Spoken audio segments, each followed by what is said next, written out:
हमारा विश्वास कम हो जाता है क्योंकि हमारी महत्वाकांक्षाएं असीम हैं। एक अमीर व्यक्ति था जिसकी एक बेटी थी जिसकी नाक चपटी थी। पिता चाहता था कि इस लड़की की शादी करा दें। हर व्यक्ति जो आता और लड़की को देखता चला जाता, हालांकि वे धन के कारण ललचाते थे। उन दिनों प्लास्टिक सर्जरी कर सकने वाले व्यक्ति उपलब्ध नहीं थे। हताशा में उसने घोषणा की कि वह अपनी बेटी से शादी करने वाले किसी भी व्यक्ति को भरपूर पैसा देगा। शादी हो गई और उसके बाद जोड़े ने भगवान में काफी विश्वास विकसित कर लिया।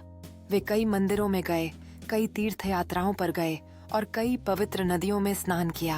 उन्होंने एक संत से मिला जिसने उन्हें सलाह दी कि जिसने नाक बनाई है केवल वही उसे सामान्य कर सकता है। हालांकि उनके पास बहुत सारा धन था, लेकिन वे बिल्कुल भी खुश नहीं थे। लड़की को लगता था कि दूसरे उसे देख रहे हैं और मजाक कर रहे हैं। उसने अपने पति से सुझाव दिया कि वे दोनों अकेले हिमालय में जाएं और 1 महीना वहां ऐसे ही बिताएं। वह सहमत हो गया। उसने अपने पति से सुझाव दिया कि वे दोनों अकेले हिमालय के प्रदेश में जाएं और 1 महीना वहां ऐसे ही बिताएं। उसके पति ने सहमति जताई और वे वास्तव में वहां गए। लड़की के मन में अपनी नाक वापस पाने की तीव्र इच्छा थी, इसलिए उसने ईश्वर की प्रार्थना बड़ी ईमानदारी से शुरू कर दी। उसके भाग्य से ईश्वर प्रकट हुए और उससे पूछा कि वह क्या चाहती है। जैसे ही ईश्वर प्रकट हुए, उसने एक सुंदर दिखने वाली बड़ी नाक का वरदान मांगा।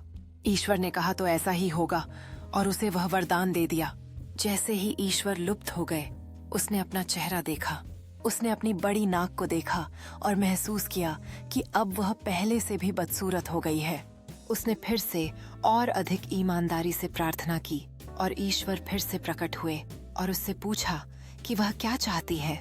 उसने कहा कि वह उस बड़ी नाक को नहीं चाहती।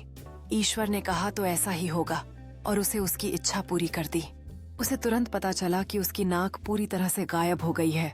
इस कहानी का संदेश यह है कि यद्यपि ईश्वर तुम्हारे सामने मौजूद है, तुम्हारे साथ खेल रहा है और बात कर रहा है, तुम नहीं जानते कि क्या मांगे।